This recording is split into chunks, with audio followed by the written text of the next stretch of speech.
حضور علیہ الصلوۃ والسلام کے وصال کے فوراً بعد منافقین نے بہت باریک چال چلی، مسلمانوں کی صفوں میں گھس گئے۔ بظاہر لبادے ان کے مسلمانوں والے تھے، تو انہوں نے مسلمانوں سے کہنا شروع کر دیا، لو جی کہانی ختم ہو گئی، ساری رونقیں حضور کے دم سے تھیں، نمازیں تھیں، روزے تھے، لوگ اپنے اموال کی زکوٰۃ دیا کرتے تھے، حج کا اجتماع تھا، یہ سب کچھ ختم ہو جائے گا۔ اب کون مال خرچ کرے گا؟ کس نے جان راہ خدا میں قربان کرنی ہے؟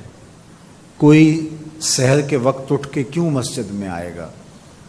بظاہر لگتا تھا کہ یہ بڑی ہمدردی اور دلجوئی سے حقیقت حال کو بیان کر رہے ہیں، لیکن اس کے اندر چھپا ہوا ظاہر تھا۔ جو نئے قبائل اسلام لائے تھے، یہ خبر جب ادھر پہنچی تو انہوں نے ارتداد کا رستہ اختیار کر لیا۔ بہت سارے قبیلے، آپ پڑھیں تاریخ، مرتد ہو گئے، کسی نے زکوٰۃ دینے سے انکار کر دیا، مسیلمہ کذاب نے اپنی جھوٹی نبوت کا دعویٰ کھڑا کر دیا۔ حضرت صدیق اکبر کا دل زخمی ہے، کلیجہ زخمی ہے، لیکن اب اس صورتحال کا جب آپ نے مشاہدہ کیا تو آپ آگے بڑھے اور ایک اونچے ٹیلے پہ کھڑے ہوئے لوگوں کو اشارہ کیا۔ لوگوں نے جناب ابو بکر رضی اللہ تعالیٰ عنہ کو دیکھا تو ادھر لپک کے آ گئے، تو حضرت ابو بکر صدیق رضی اللہ تعالیٰ عنہ نے مختصر خطاب کرتے ہوئے آپ نے کہا، لوگوں مجھے ایک بات بتاؤ، تم اللہ کی عبادت کرتے تھے کہ رسول اللہ کی عبادت کرتے تھے؟ لوگوں نے کہا کہ ہم اللہ کی عبادت کرتے تھے۔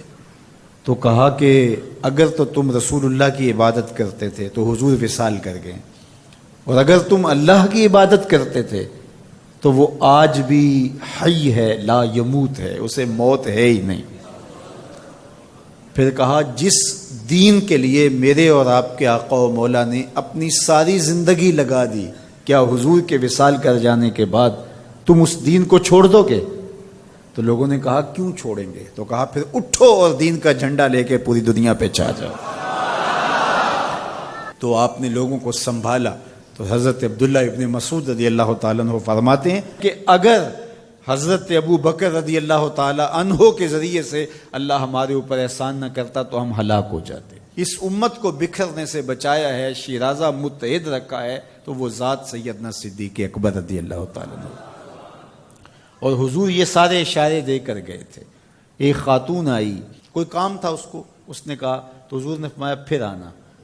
تو اس نے کہا کہ اگر میں پھر آؤں تو آپ نہ ہوں، اس کی مراد یہ تھی کہ آپ وصال کر گئے ہوں۔ تو آقا کریم علیہ السلام نے فرمایا، اگر میں نہ ہوا ابو بکر تو ہوں گے، میں نہ ہوا تو ابو بکر کے پاس آ جانا۔ اللہ اکبر۔ حضور نے حضرت ابو بکر رضی اللہ تعالیٰ عنہ کو اپنی زندگی میں مصلی پہ کھڑا کیا۔ ترمذی کے لفظ ہیں، حضور نے ارشاد فرمایا، لا ینبغی لقوم فیہم ابو بکر ان یؤمہم غیرہ، کسی قوم کے لیے مناسب ہی نہیں ہے کہ ابو بکر ان کے اندر رہتا ہو اور امامت کوئی اور کروائے۔ مروا ابا بکر فلیصلی بالناس، ابو بکر کو حکم دو کہ وہ لوگوں کو نماز پڑھائے۔ اور پھر مصلی پہ جا کے حضرت ابو بکر کھڑے ہوئے۔ 17 نمازیں حضور علیہ الصلوۃ والسلام کی حیات طیبہ کے اندر حضرت ابو بکر نے پڑھائی ہیں۔ اللہ اکبر۔ فرمایا، ما نفعنی مال احد قط ما نفعنی مال ابی بکر، مجھے کسی کے مال نے اتنا نفع نہیں دیا جتنا ابو بکر کے مال نے دیا۔ اللہ کے علاوہ اگر میں کسی کو خلیل بناتا تو ابو بکر کو بناتا، لیکن اللہ میرا خلیل ہے، جنہیں سیدہ کہول اہل الجنہ کہا گیا، جنت کے بوڑھوں کے سردار بنائے گئے۔ حضور نبی رحمت صلی اللہ علیہ وآلہ وسلم کی نیابت اور حضور علیہ الصلوۃ والسلام کی خلافت کا تاج ان کے سر پہ رکھا گیا، جن کی صحابیت کو میرے رب نے قرآن میں بیان فرمایا، اذ یقول لصاحبہ لا تحزن ان اللہ معنا۔ جب غار ثور میں حضور علیہ الصلوۃ والسلام سیدنا ابو بکر رضی اللہ تعالیٰ عنہ کی گود میں سر رکھ کے لیٹے ہوئے تھے، سانپ ایڑی پہ ڈنگ کے ڈنگ لگا رہا ہے اور آپ اپنی ٹانگ کو جنبش نہیں ہونے دیتے۔ آنکھوں کا حلقہ توڑ کے آنسو حضور کے رخسار پہ گرتے ہیں، اور آقا کریم بیدار ہوتے ہیں اور بیدار ہو کے پوچھتے ہیں مالا کا یا ابا بکر، ابو بکر کیا ہوا؟ ادب کے اس کرینے کو جناب سیدنا صدیق اکبر نہیں بھولتے، کہتے ہیں فدا کا امی و ابی یا رسول اللہ، لو دیکھ تو حضور میری ماں بھی آپ کے قدموں پہ قربان جائے، میرا باپ بھی آپ کی راہوں پہ نچھاور، میرا قبیلہ میرا خاندان آپ کے قدموں پہ قربان، مجھے سانپ نے ڈس لیا ہے۔ تو محبت کا یہ اسلوب اور الفت کا یہ طریق آپ کو یہاں ملے گا کہ انداز الفت نہیں چھوڑتے۔ تو سانپ کا کام تو ڈسنا ہے، چاہے وہ غار میں ڈسے یا اسلام آباد میں بیٹھ کے ڈنگ لگائے، وہ تو ڈستا رہے گا، لیکن ابو بکر حضور کی محبت کے ترانے پڑھتا رہے گا۔ سیدنا صدیق اکبر کی سب سے بڑی آرزو جب پوچھی گئی تو وہ یہی تھی کہ آنکھیں میری ہوں، چہرہ حضور کا ہو، نہ چہرہ ہٹے نہ آنکھیں تھکیں، دیکھتا رہوں اور دیکھتا رہوں۔ اس واقعہ کی حکایت قرآن نے بیان کی ہے۔ اذ یقول لصاحبہ، صحابی کا ٹائٹل قرآن نے حضرت سیدنا صدیق اکبر کے نام کیا ہے، اس لیے حضرت سیدنا صدیق اکبر کی صحابیت کا انکار کفر ہے۔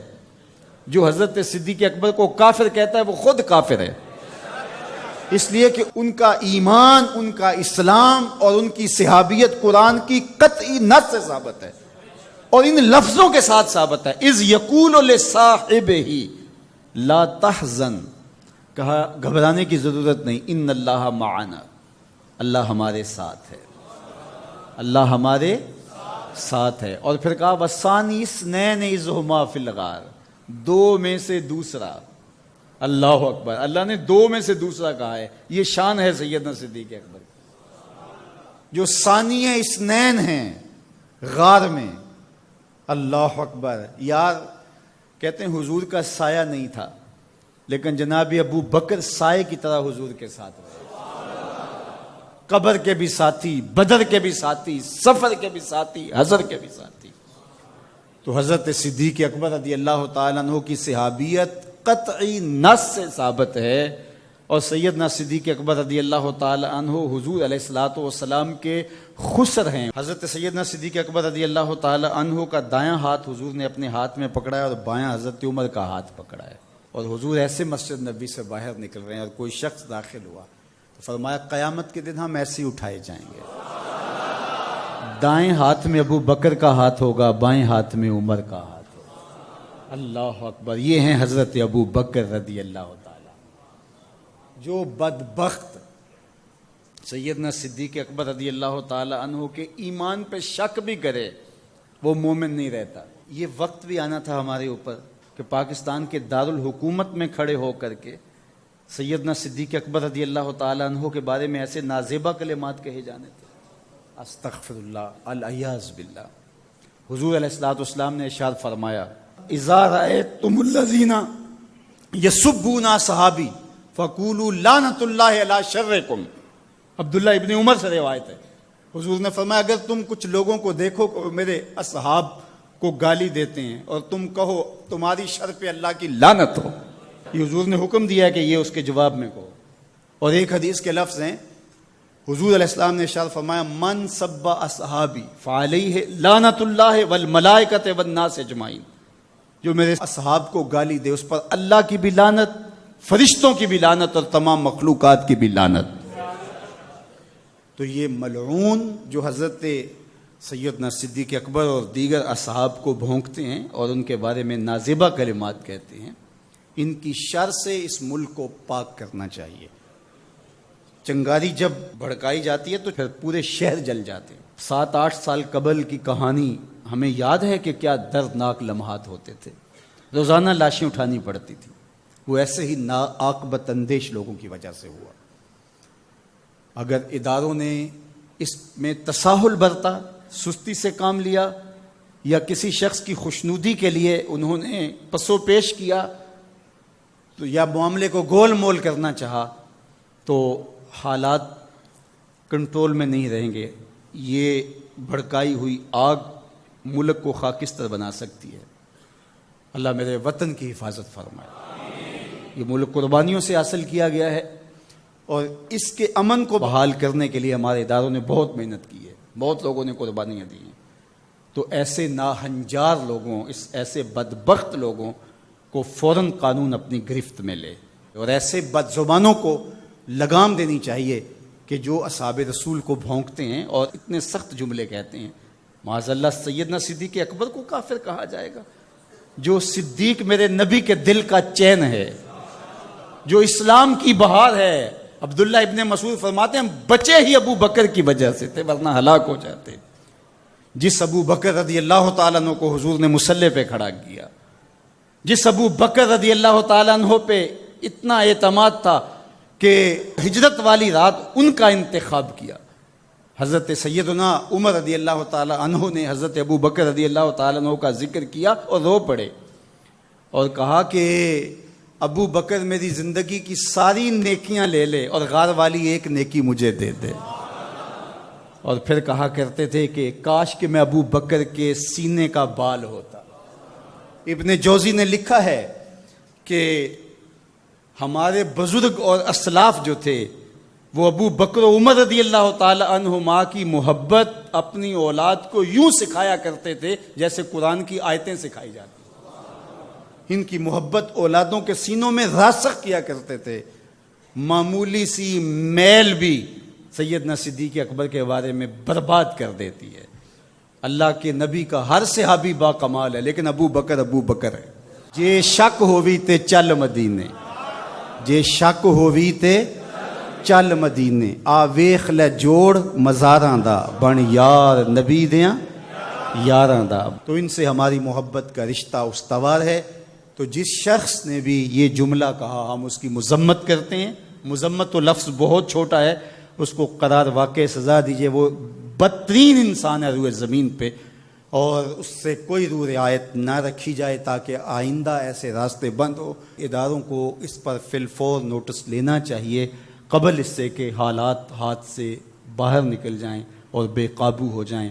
اللہ ہم سب کو اپنی رحمتوں کے حصار میں رکھے۔